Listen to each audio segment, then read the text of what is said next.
Afghan dust swirled like angry spirits across forward operating base Kandahar as Staff Sergeant Alina Vasquez stepped off the transport helicopter, her weapon case gripped firmly in her calloused hands. The CheyTac M200 intervention rifle inside had been her constant companion through 3 tours, its precision-engineered components as familiar to her as her own heartbeat. But as she surveyed the sea of skeptical faces greeting her arrival, Alina knew this deployment would be different. This wasn't just about proving herself anymore. This was about survival in a place where doubt could kill faster than enemy bullets. Colonel Marcus Hartwell stood at the edge of the landing zone, his weathered face etched with the kind of deep lines that came from 2 decades of making life-and-death decisions. His reputation preceded him like a shadow, old-school army through and through, a man who believed in tradition, hierarchy, and the unshakable conviction that certain roles were meant for certain people. Women had their place in his military, and it wasn't behind a sniper rifle, especially not the kind of specialized long-range weapon that Alina carried with the reverence of a sacred relic. "So you're the replacement," Hartwell said, his voice carrying the weight of disappointment as Alina approached. He didn't extend his hand, didn't offer the courtesy of eye contact that would normally accompany such an introduction. Instead, his gaze fixed on the weapon case, and Alina caught the almost imperceptible shake of his head. "Command must be getting desperate if they're sending us this." Alina felt the familiar burn of anger rise in her chest, but she'd learned long ago to channel that fire into something more useful. Her fingers tightened almost imperceptibly around the case handle, and she forced her voice to remain steady. "Staff Sergeant Alina Vasquez reporting for duty, sir. I understand you need a long-range specialist." "What I need," Hartwell replied, turning away before she could finish, "is someone who can handle the real work out there, not someone playing dress-up with Daddy's hunting rifle." The words hit like physical blows, each syllable carefully chosen to wound. Around them, other soldiers had stopped their activities to watch the exchange, some with curiosity, others with the uncomfortable recognition of a battle they'd witnessed too many times before. The weapon case Alina carried contained more than just a rifle. It held the culmination of years of sacrifice, training that had pushed her beyond every limit she thought she possessed, and a precision that had saved countless lives in Iraq and Syria. The CheyTac M200 wasn't just any rifle. It was an instrument of surgical precision, capable of reaching out to distances that most soldiers couldn't even comprehend. In the right hands, it could change the course of entire operations, could protect convoys from threats they'd never even see coming. But in this moment, surrounded by doubt and barely concealed hostility, it might as well have been a child's toy for all the respect it commanded. "Sir, with all due respect," Alina began, but Hartwell had already begun walking away, his dismissal as clear as a slammed door. She watched him go, nodding the way other soldiers quickly averted their eyes, unwilling to be caught between their commanding officer's prejudice and their own uncertain opinions about the woman who just arrived with promises of capabilities that sounded too extraordinary to be real. Master Sergeant Rodriguez approached her as the crowd began to disperse, his expression caught somewhere between sympathy and warning. "Don't take it personal, Vasquez," he said quietly, glancing around to ensure they weren't overheard. "The colonel's got his ways and changing his mind. Well, let's just say it's happened about as often as snow in July around here." Alina nodded, understanding the subtext. This wasn't just about proving her competence, it was about overcoming decades of ingrained belief, institutional bias, and the kind of skepticism that ran deeper than simple doubt. "How long do I have?" she asked. Rodriguez seemed to understand immediately what she meant. "Until he finds a reason to send you packing? Could be tomorrow, could be next week. Depends on how much patience he's willing to invest in being proven wrong." He paused, studying her face. "That's assuming you can actually do what your file claims you can do." The challenge in his voice wasn't hostile, but it was real. Alina had heard it before, in training facilities and forward bases from Iraq to Afghanistan. The numbers in her service record seemed impossible to those who'd never witnessed long-range precision shooting at its highest level. A confirmed kill at 2,430 meters. Multiple successful operations where she'd provided overwatch for special operations teams, neutralizing threats from distances that placed her beyond the reach of return fire. And most recently, the qualification badge that had required her to consistently place shots within a 6-inch circle at 2,850 meters. A distance where the curvature of the Earth itself became a factor in the calculations. "The rifle doesn't lie," Elena said, simply patting the case. Neither do the results. As evening fell over the base, Elena found herself assigned to a corner of the specialist quarters, her gear arranged with the methodical precision that had become second nature over years of deployment. The CheyTac M200 lay disassembled on her bunk, each component receiving the kind of attention that others might reserve for family photographs. She knew every scratch on the barrel, every subtle variation in the trigger pull, every minute adjustment needed to compensate for temperature, humidity, and the dozens of other variables that could mean the difference between a successful mission and catastrophic failure. Through the thin walls, she could hear fragments of conversation from the common area. Her arrival was clearly the topic of discussion, and the opinions being shared weren't particularly encouraging. Words like liability and publicity stunt drifted through the air, each one adding another layer to the challenge she faced. But Elena had heard worse, had overcome greater skepticism, and had proven herself in environments where failure meant death not just for her, but for the soldiers counting on her protection. The base's evening briefing took place in a command tent that smelled of coffee, sweat, and the particular tension that came from planning operations in hostile territory. Elena entered to find herself the subject of curious stares and quickly averted gazes. Colonel Hartwell stood at the front, reviewing intelligence reports with the kind of focused intensity that suggested lives hung in the balance. "Tomorrow's convoy to Checkpoint Delta needs overwatch," he announced, his eyes scanning the assembled specialists. His gaze passed over Elena as if she were invisible, settling instead on Corporal Matthews, a competent but relatively inexperienced marksman whose longest confirmed engagement had been at just over 800 meters. "Matthews, you're on overwatch duty. Standard positioning, standard protocols." Elena felt every muscle in her body tense. The intelligence briefing had made it clear that the route to Checkpoint Delta passed through terrain that offered multiple elevated positions for potential ambushes, with engagement ranges that could easily exceed 1,500 meters. Matthews was a good soldier, but the mission profile called for capabilities he simply didn't possess. "Sir," Elena said, her voice cutting through the murmur of conversation that had begun around the tent, "I'd like to volunteer for overwatch duty." The silence that followed was absolute, the kind of quiet that precedes either breakthrough or catastrophe. Colonel Hartwell turned slowly, his expression cycling through surprise, annoyance, and something that might have been amusement if it weren't so cold. "Volunteer," he repeated, the word carrying enough sarcasm to fill the tent. "Staff Sergeant, I don't think you understand how things work around here. This isn't a training exercise, and it's not an opportunity for you to prove whatever point you think you need to prove. This is about keeping soldiers alive, and that requires experience, judgment, and capabilities that can't be faked or exaggerated." The accusation hung in the air like smoke from an explosion. Elena felt the eyes of every person in the tent upon her, measuring her reaction, waiting to see if she would back down or push forward into what could easily become a career-ending confrontation. But behind her calm exterior, Elena knew something that Colonel Hartwell and everyone else in that tent didn't yet understand. She wasn't just confident in her abilities, she was absolutely certain of them, with the kind of certainty that came from years of proving the impossible possible, one precise shot at a time. "I understand completely, sir," Elena replied, her voice steady despite the magnitude of the moment. "And that's exactly why I'm volunteering." Dawn broke over the Afghan mountains like a blade cutting through darkness, and Elena found herself in position on Ridge 247, nearly 3 kilometers from the convoy route below. She had arrived under cover of night, moving with the fluid silence that marked the difference between a competent soldier and a predator. The CheyTac M200 lay before her, its matte black finish absorbing the early morning light as she made the final adjustments to her scope. Despite Colonel Hartwell's dismissal, Master Sergeant Rodriguez had quietly assigned her to supplementary overwatch, a diplomatic way of giving her the chance she needed without directly contradicting the colonel's orders. The irony wasn't lost on her. While Corporal Matthews occupied the official overwatch position at a mere 1,200 meters from the route, Elena had positioned herself at a distance that most snipers would consider fantasy. But she knew something about these mountains that the intelligence briefings hadn't captured, something she'd learned during her previous deployments in similar terrain.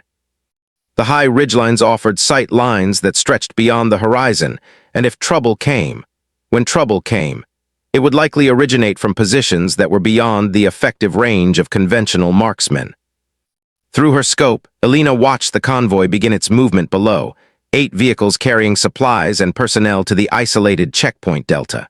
From her elevated position, they looked like toys moving along a predetermined track, vulnerable and exposed despite their armored protection. The familiar weight of responsibility settled across her shoulders like a familiar coat. 26 soldiers in those vehicles, each one somebody's son or daughter, each one depending on protection they didn't even know existed. What Alina couldn't have anticipated was that she wasn't the only one watching. Captain Sarah Chen had been tracking Alina's movements since before dawn, using night vision equipment to observe from a concealed position nearly 800 meters to the east. Chen was part of a classified assessment team from Army Special Operations Command, dispatched specifically to evaluate Alina's claims under actual combat conditions.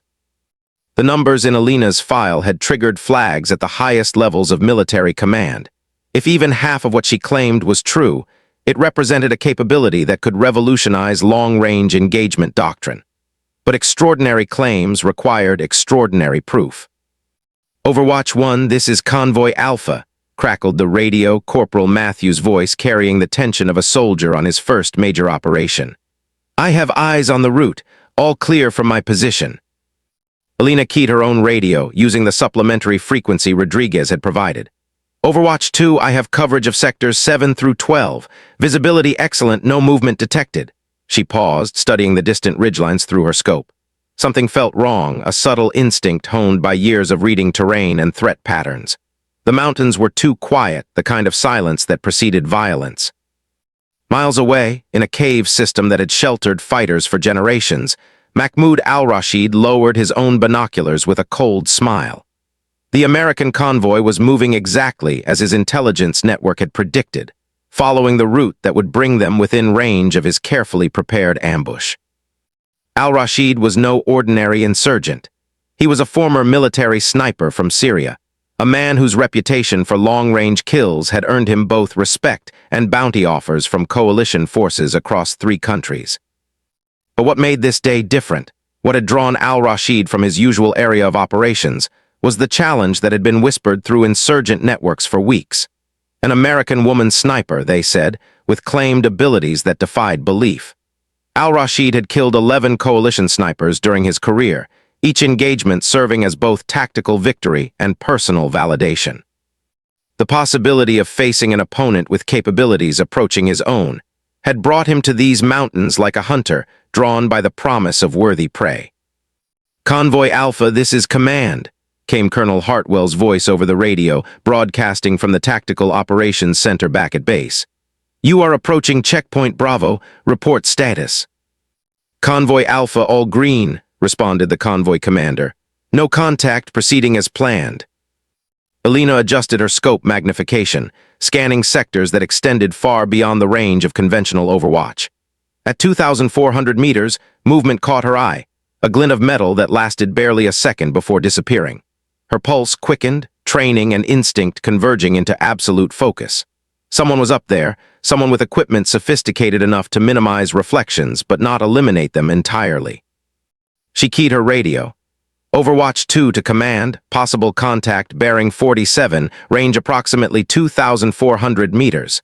Single individual appears to be in Overwatch position." The silence that followed stretched for nearly 10 seconds before Colonel Hartwell's voice returned, laden with skepticism and barely controlled irritation. "Overwatch 2, confirm your reported range. Did you say 2,400 meters?" "Confirmed, sir. 2,400 meters, possibly further. I have sporadic visual contact with what appears to be an observer or sniper in elevated position." Captain Chen, listening from her concealed position, felt her pulse quicken. If Alina was correct, she was identifying threats at ranges that challenged the theoretical limits of visual identification, even with high-powered optics. But if she was wrong, if this was elaborate theater designed to support inflated claims, then lives were at risk based on false information. "Overwatch 1, came Hartwell's voice. "Can you confirm contact at reported position?" Corporal Matthews' response carried the strain of a soldier trying to see something beyond his capabilities. "Negative, sir. I have no visual contact at that range. Sector appears clear from my position. Al-Rashid had chosen his position with the calculating precision of a master. The cave opening provided natural camouflage while offering a clear field of fire to the convoy route below. At 2,380 meters, he was well beyond the effective range of standard military marksmen, operating in a realm where only the most elite snipers dared to engage. His rifle, a custom-modified accuracy International AX-50, had been zeroed for exactly this range, and the ammunition he'd selected had been hand-loaded to specifications that maximized ballistic performance at extreme distance. But as he settled into his final firing position, Al-Rashid felt an unfamiliar sensation, the distinct impression of being watched. Years of survival in hostile territory had honed his instincts to razor sharpness, and something in the pattern of shadows and light on the opposite ridgeline suggested he was not the only predator in these mountains. Alina maintained her vigil, her scope sweeping methodically across the distant terrain. The glint had not repeated, but her certainty about the threat's presence only grew stronger. At ranges exceeding 2 kilometers, identification became as much art as science, requiring the ability to read terrain, understand tactical positioning, and recognize the subtle signs that mark the difference between empty landscape and occupied fighting position.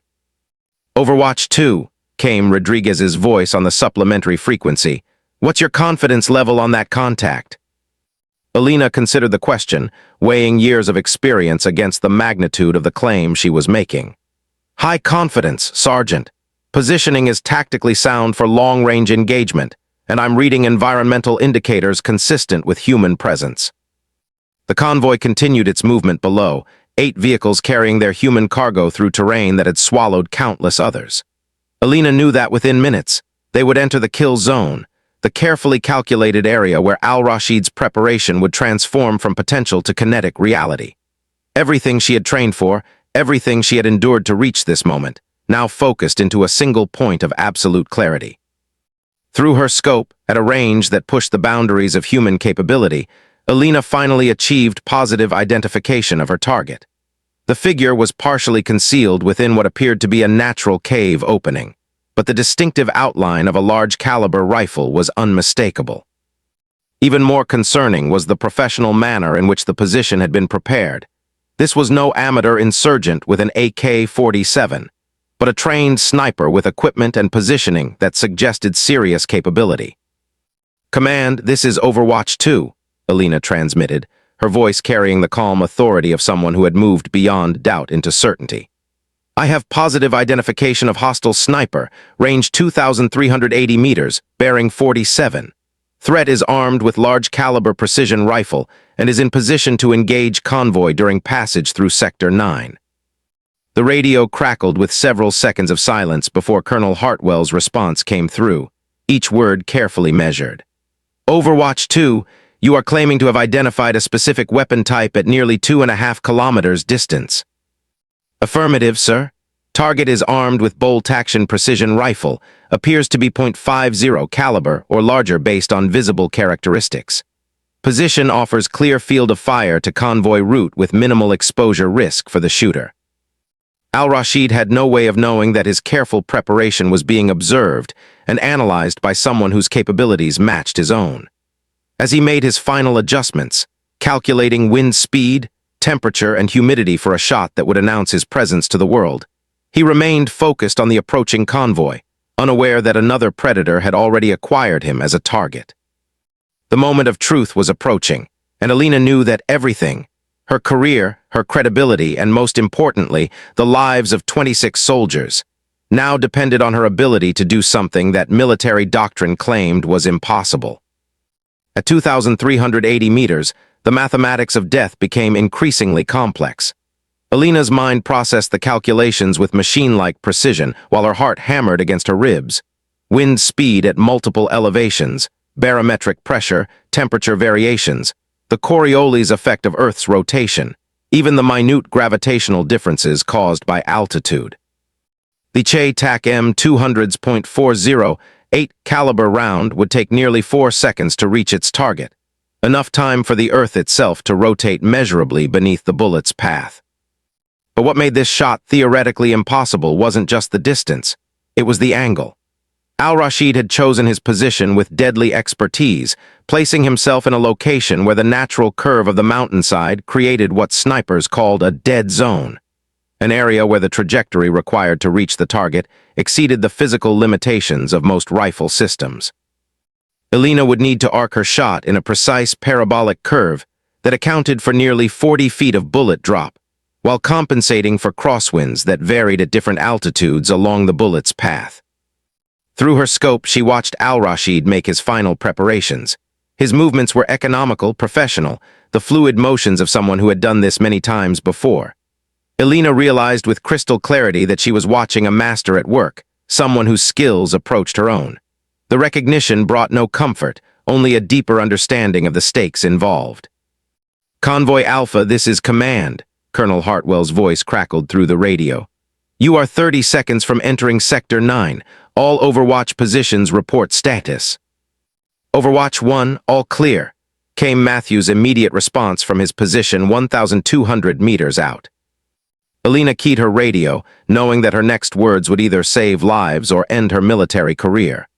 "Overwatch 2, I have hostile sniper in position and preparing to engage. Request immediate permission to take the shot." The silence stretched across the radio waves like a physical presence. In the Tactical Operations Center, Colonel Hartwell stared at the radio handset as if it had personally betrayed him. Around him, staff officers exchanged glances that ranged from concern to outright disbelief. The implications of Elena's request were staggering. She was asking for permission to engage a target at a range that would, if successful, represent one of the longest confirmed sniper kills in military history. Captain Chen, monitoring from her concealed position, felt her breath catch. Through her spotting scope, she could see Elena's position and the absolute stillness that marked a sniper in the final moments before engagement. If this was an elaborate deception, it was being executed with a level of commitment that bordered on insanity. "Negative, Overwatch 2, came Hartwell's voice, each syllable weighted with authority and skepticism. "I will not authorize engagement based on unconfirmed contact at impossible range. Convoy Alpha, increase speed and proceed through Sector 9. Elena felt time compress around her like a physical force. Through her scope, she could see Al-Rashid settling into his final firing position, his rifle now trained on the approaching convoy. In less than 60 seconds, the lead vehicle would enter his kill zone, and the professional manner of his preparation suggested he would not miss. Below on the convoy route, Sergeant First Class Maria Santos rode in the lead vehicle, unaware that her life hung in the balance of a debate being conducted across radio waves. Santos was 3 months from completing her final deployment, with a daughter waiting at home who had drawn pictures of her mommy in uniform. The cruel mathematics of war meant that Santos and 25 other soldiers were about to become casualties in a conflict between institutional skepticism and extraordinary capability. "Sir," Elena transmitted, her voice carrying a calm that belied the desperation of the situation, "I have positive visual confirmation of hostile weapon trained on convoy. Target is in final firing position. If I don't take this shot, soldiers are going to die." In the Tactical Operations Center, Rodriguez moved closer to Colonel Hartwell's position. As the senior enlisted advisor, he carried the responsibility of speaking truth to authority, even when that truth challenged fundamental assumptions. "Sir," he said quietly, "her service record shows 17 confirmed kills over 2,000 meters, including 3 over 2,400, if she's right." "If she's wrong," Hartwell interrupted, his voice carrying the weight of command responsibility, "we have a soldier firing wildly at mountainsides while a real threat potentially goes undetected." But even as he spoke, something in Elena's tone had planted seeds of doubt in his certainty. Al-Rashid centered his crosshairs on the lead vehicle, his breathing automatically shifting to the slow, controlled rhythm that preceded accurate long-range shooting. Through his scope, he could see the convoy commander in the passenger seat of the lead vehicle, unaware that death was calculating his precise location from nearly 2.5 kilometers away. Al-Rashid's finger found the trigger, and he began the slow, steady pressure that would send a .50 caliber round toward its target at over 3,000 feet per second. Elena saw the subtle shift in Al-Rashid's posture and knew she had perhaps 10 seconds before he fired. The shot she was contemplating violated every principle of engagement she had been taught. firing without authorization, at extreme range, based on intelligence that couldn't be verified by standard means. But her scope showed her something that radio communications couldn't convey: absolute certainty of hostile intent and the imminent death of innocent soldiers. Time seemed to slow as Alina made a decision that would define the rest of her military career. She shifted her radio to the emergency frequency, the channel reserved for immediate threats to life. "Danger close," she transmitted, using the universal call that overrode all other communications protocols. "Hostile sniper engaging convoy in 3, 2. Without waiting for authorization, Alina fired. The CheyTac M200 bucked against her shoulder with familiar authority, the precisely engineered recoil system absorbing energy while maintaining her sight picture.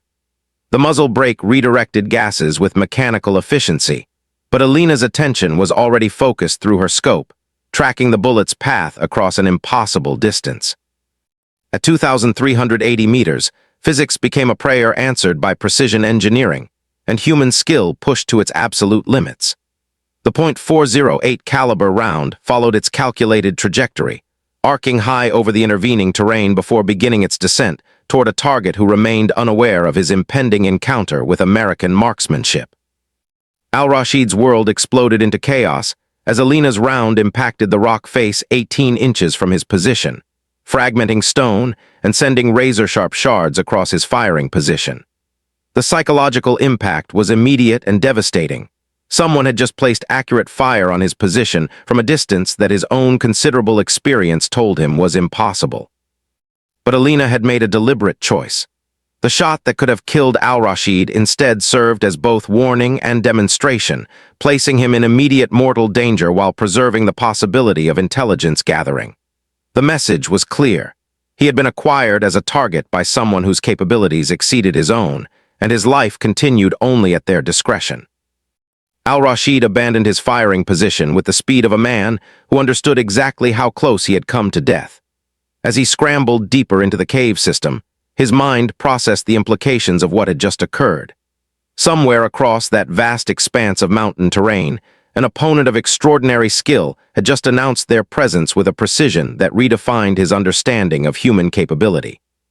"What the hell was that?" Colonel Hartwell's voice exploded across the radio. "Who fired? Report." Alina keyed her radio with steady hands, knowing that her next words would either vindicate years of training and sacrifice or end her military career in disgrace. "Overwatch 2 mission accomplished. Hostile sniper neutralized. Convoy is clear to proceed." Through her scope, she watched the distant cave opening, now empty of threat but rich with implications. She had just demonstrated capabilities that would ripple through military doctrine for years to come, proving that the impossible was merely the improbable made manifest through skill, determination, and the kind of precision that transformed physics into poetry. But as she began to process the magnitude of what had just occurred, Alina realized that her real test was just beginning. Proving she could make the shot was one thing. Proving she should have made it would require a different kind of courage entirely. The helicopter ride back to base felt like a funeral procession. Alina sat in silence, her weapon secured beside her, while Colonel Hartwell's radio transmissions crackled through her headset with promises of courts-martial and career termination. She had disobeyed direct orders, fired without authorization, and claimed capabilities that challenged the fundamental assumptions of military doctrine. But she had also saved 26 lives, and the weight of that knowledge sat heavier than any potential punishment. What Alina didn't know was that Captain Chen had documented everything through high-powered optics and recording equipment, capturing not just the impossible shot, but the entire sequence of events that led to it. The footage would eventually make its way to Pentagon briefing rooms and congressional committees, but in the immediate aftermath, it served a more urgent purpose, providing objective evidence for what was about to become the most controversial shooting incident in recent military history. The convoy had completed its mission without further incident, but Al-Rashid's abandoned position told a story that transformed skepticism into stunned silence. When the quick reaction force reached his cave, they found evidence of professional preparation, range cards calculating distances to multiple points along the convoy route, custom ammunition selected for maximum effectiveness at extreme range, and positioning that demonstrated tactical expertise of the highest order. Most telling of all were the stone fragments embedded in the cave walls, their pattern indicating an impact point that would have been lethal had Alina's shot been placed 6 inches to the right. Staff Sergeant Vasquez, Colonel Hartwell's voice carried through the Tactical Operations Center as Alina stood at attention before him 6 hours later. Around them, the normal bustle of base operations had given way to an unusual quiet, as if the entire facility held its breath awaiting the outcome of a confrontation that would define more than just one soldier's career. "Sir," Alina replied, her voice steady despite the magnitude of the moment. She had spent the intervening hours preparing for this encounter, knowing that her military career balanced on the knife's edge between vindication and destruction. Hartwell studied her with the intensity of a man trying to reconcile contradictory realities. The evidence spread across his desk told an impossible story. Al-Rashid's abandoned equipment, testimony from the convoy survivors who had heard Alina's warning just seconds before the threat materialized, and most compelling of all, the preliminary analysis from Captain Chen's observation team.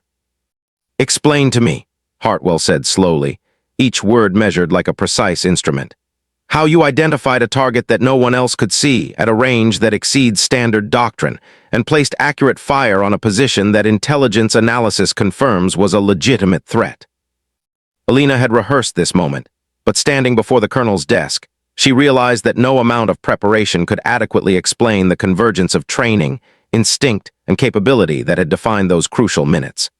"Sir, the CheyTac M200 is designed for precision engagement at ranges exceeding 2,000 meters. Combined with appropriate optics and environmental calculation, shots at 2,400 meters are within the weapon system's capabilities." "Within the weapon system's capabilities, perhaps," Hartwell replied, his skepticism still evident but tempered by uncertainty.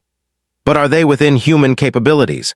Are you claiming that you can consistently engage targets at ranges where most snipers can't even confirm identification?" Before Alina could respond, the tent flap opened to admit Master Sergeant Rodriguez, carrying a manila folder that seemed to glow with significance in the harsh lighting. "Sir," Rodriguez said, approaching the desk with ceremonial precision, "you requested Alina's complete training records from the Advanced Marksmanship Unit." Hartwell opened the folder, his eyes immediately drawn to a series of photographs and documentation that challenged everything he thought he knew about human capability. The images showed targets at distances marked in precise measurements: 200 meters, 2,400 meters, 2,650 meters, each bearing groups of bullet holes that defied belief.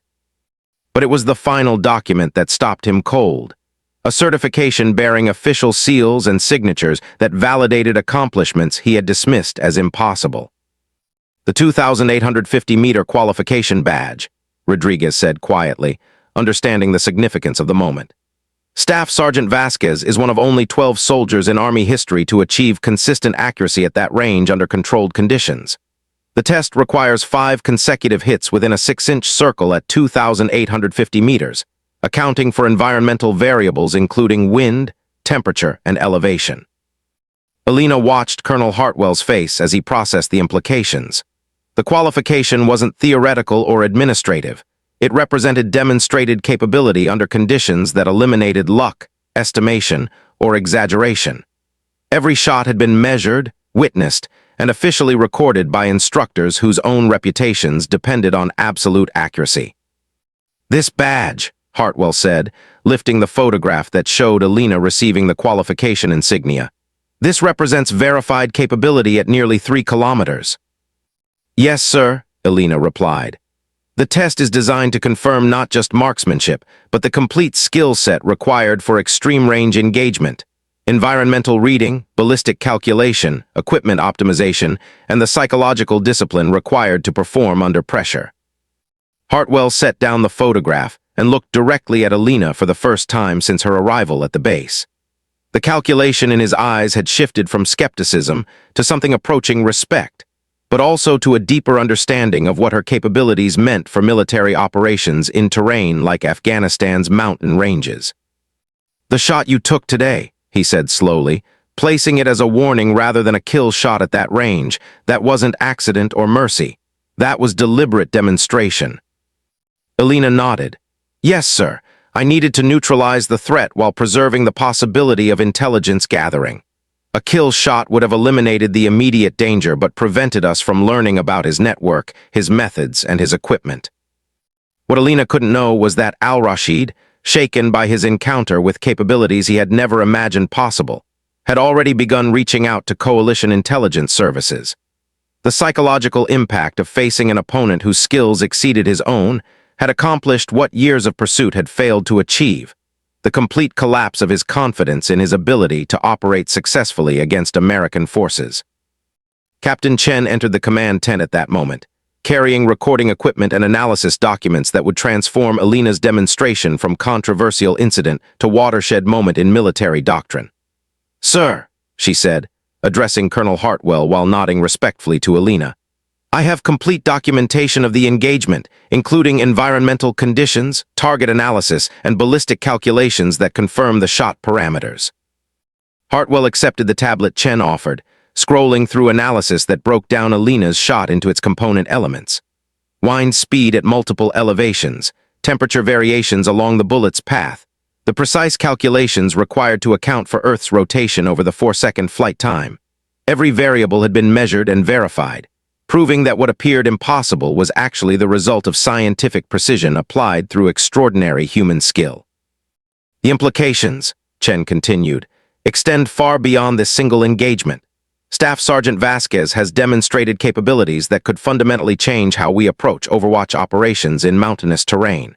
Traditional doctrine assumes maximum effective sniper ranges of 1,500 to 1,800 meters.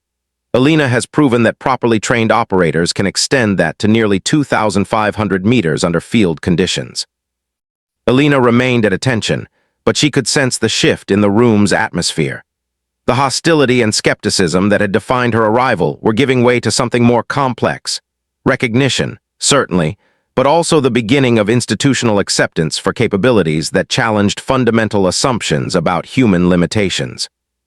"Staff Sergeant," Colonel Hartwell said finally, his voice carrying a formality that masked deeper currents of thought, "your actions today prevented what intelligence analysis confirms would have been multiple casualties among convoy personnel.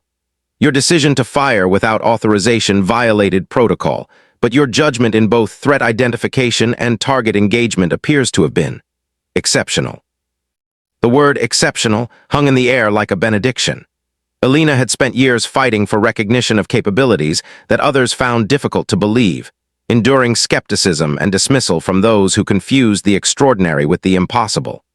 But in this moment, standing before a colonel who had publicly doubted her abilities, she felt the weight of vindication settling across her shoulders like a long-absent friend. "However," Hartwell continued, and Alina felt her heart skip, "exceptional capability comes with exceptional responsibility. If you're going to operate at these ranges in these conditions with these stakes, then I need to know that your judgment matches your marksmanship." Alina met his gaze directly. "Sir, every shot I take carries the weight of lives depending on accuracy. I don't shoot to prove capabilities. I shoot to protect soldiers who trust me to see threats they can't see and engage enemies they can't reach." Hartwell nodded slowly, and for the first time since Alina's arrival, she saw something approaching respect in his expression. "Then let's talk about how we integrate these capabilities into our operational doctrine. Because if you can do what you've demonstrated today, then we need to completely rethink how we provide Overwatch protection in this terrain." Outside the command tent, word of Alina's shot was already spreading through the base with the speed that marked truly extraordinary events. Soldiers who had dismissed her as a publicity stunt now spoke her name with the reverence reserved for legends. The CheyTac M200 that had been seen as an expensive curiosity was now understood as a precision instrument capable of reaching across impossible distances to deliver protection that conventional weapons could never provide.